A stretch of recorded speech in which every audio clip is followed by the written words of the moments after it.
अब प्रभु का जब मथुरा में आगमन हुआ, भक्त श्री कृष्ण के चेहरे पर एक उदासी निरंतर बनी हुई है और उस उदासी का एकमात्र कारण है ब्रज का प्रेम। इस मथुरा में कोई कमी नहीं है, दास दासियां वैभव कहो तो वस्तु हाजिर हो जाती है। यहां प्रणाम करने वाले बहुत है, पर इस मथुरा में कोई गले लगाने वाला नहीं है। एक दिन माता देवकी कृष्ण के लिए सुंदर भोजन की थाली तैयार करके लाती है, कृष्ण के सामने रख देती है। कृष्ण भोजन करने ही वाले थे, जैसे दृष्टि थाली पर गई, आंखें भर गई, नेत्र आंसुओं से भर गए और थाली छोड़ करके श्री कृष्ण उठ करके भागे कि कोई मेरे आंखों के आंसुओं को देख न पाए। किंतु माता देवकी ने देख लिया कि कृष्ण रो रहा है। ऐसा कौन सा कष्ट है इसको? हे उद्धव, तू तो कृष्ण का मित्र है ना, परम सखा है। सुना है व्यक्ति अपने हृदय की बात अपने मित्र को बता देता है। हे उद्धव, तू पूछ कृष्ण से, क्यों परेशान है, क्या कमी है? मैं उस कमी को पूरा करूंगी। मैं कृष्ण को सुखी देखना चाहती हूं। उद्धव महल की छत पर गए और जाकर के देखा तो श्री कृष्ण की दृष्टि वृंदावन की ओर है और उस वृंदावन की ओर देखते देखते श्री कृष्ण की आंखों से झरझर अश्रु बह रहे हैं। हा राधा, हा राधा, मैया, बाबा, वो पूरा दृश्य आंखों के सामने घूम रहा है। उद्धव ने जाके प्रणाम किया। चौंक गए श्री कृष्ण, कोई आया है। उद्धव, तुम यहां कैसे? हे कृष्ण, क्या आपको अच्छा लगता है अपनी माता देवकी का दिल दुखाना? कितने प्रेम से भोजन बनाया था माता देवकी ने, आप थाली छोड़कर आ गए, क्यों?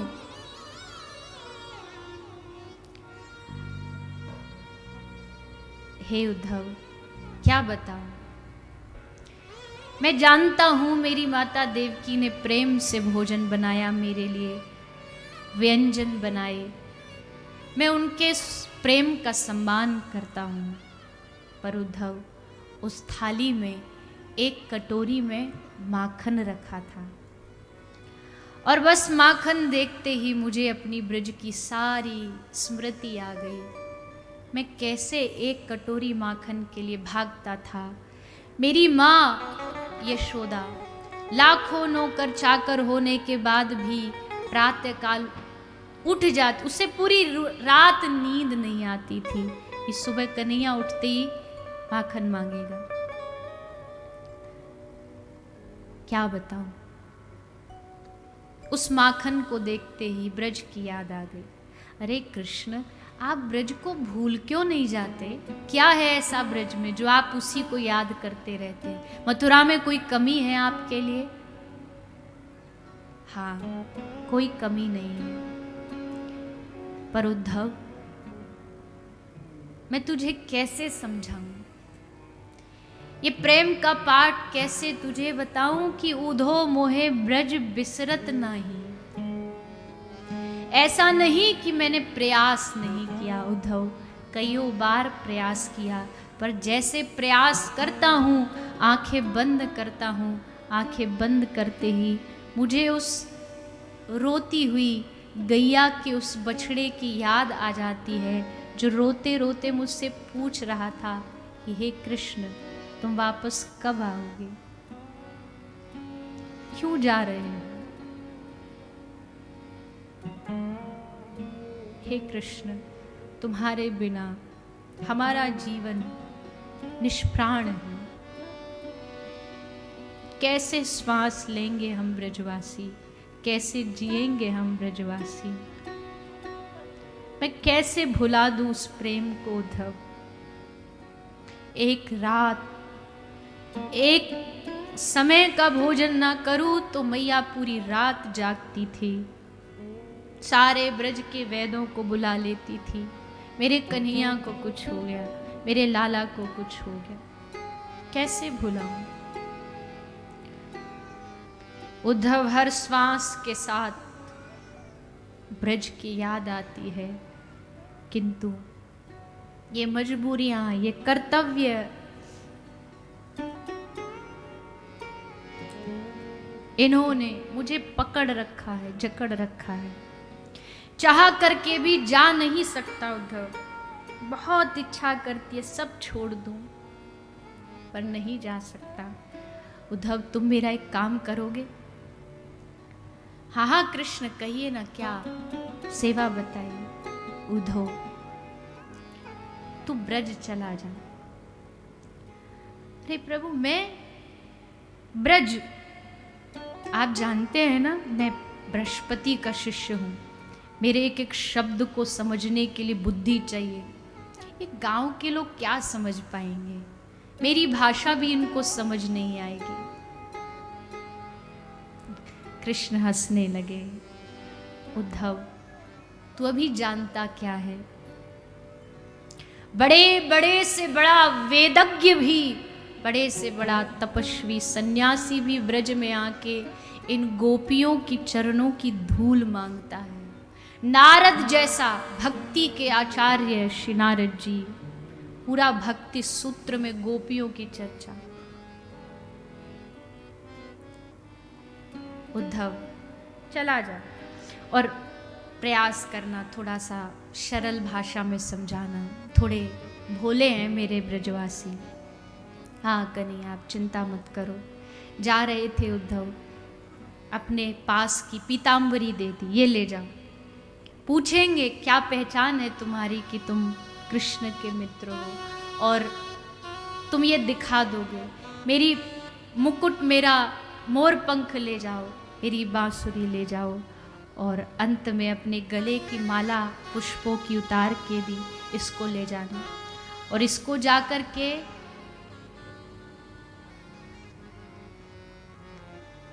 राधा को सुंघा देना, क्योंकि वो बावरी है। वो यमुना के किसी घाट पर मूर्छित पड़ी होगी, उसको होश में लाना आसान नहीं है। जब मेरी सुगंधी उसके नासिकाग्र से जाएगी, तब वो समझेगी कि कृष्ण आ गया। इस माला को राधा को दे देना।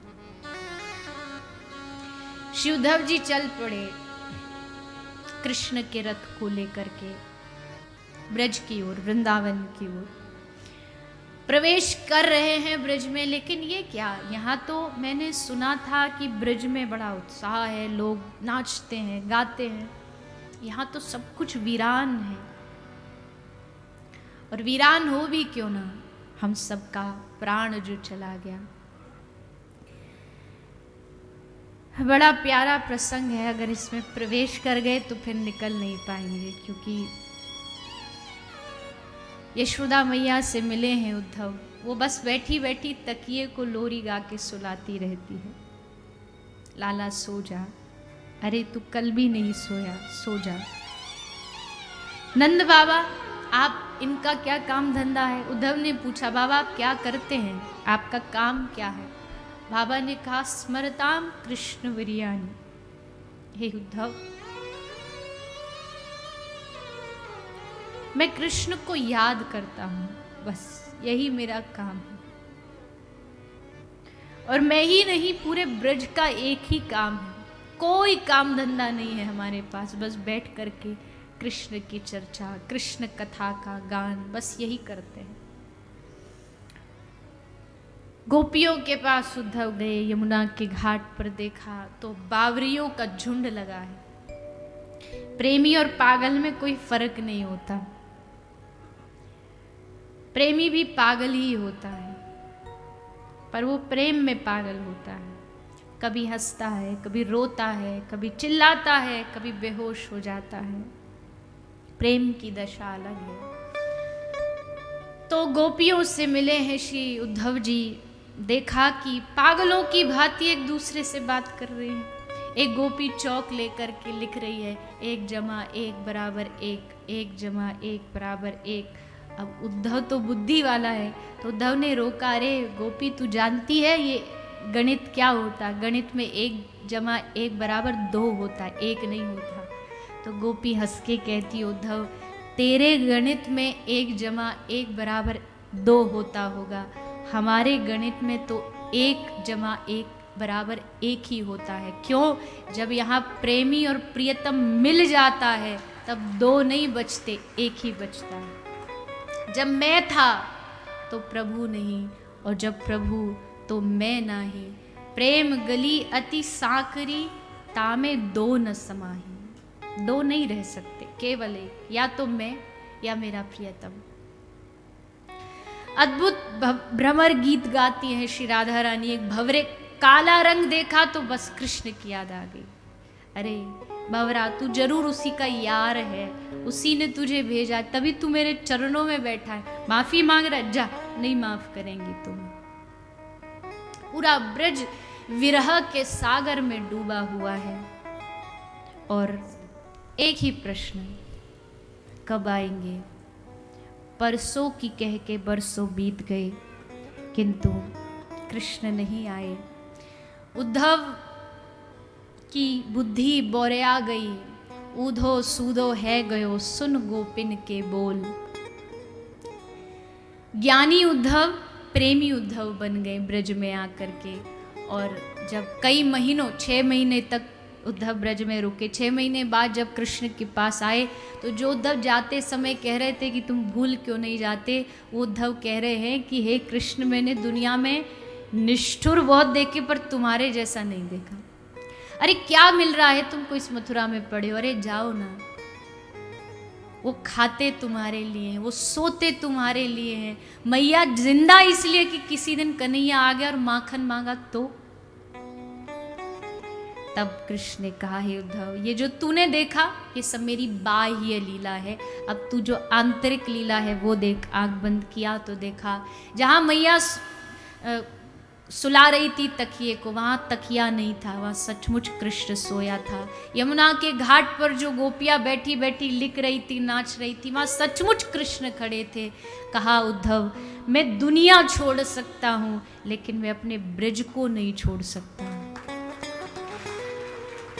पाषाण पर खड़े होकर के कृष्ण ने नंद बाबा की सौगंध खाई है कि मैं ब्रजवासियों को नहीं भूलूंगा।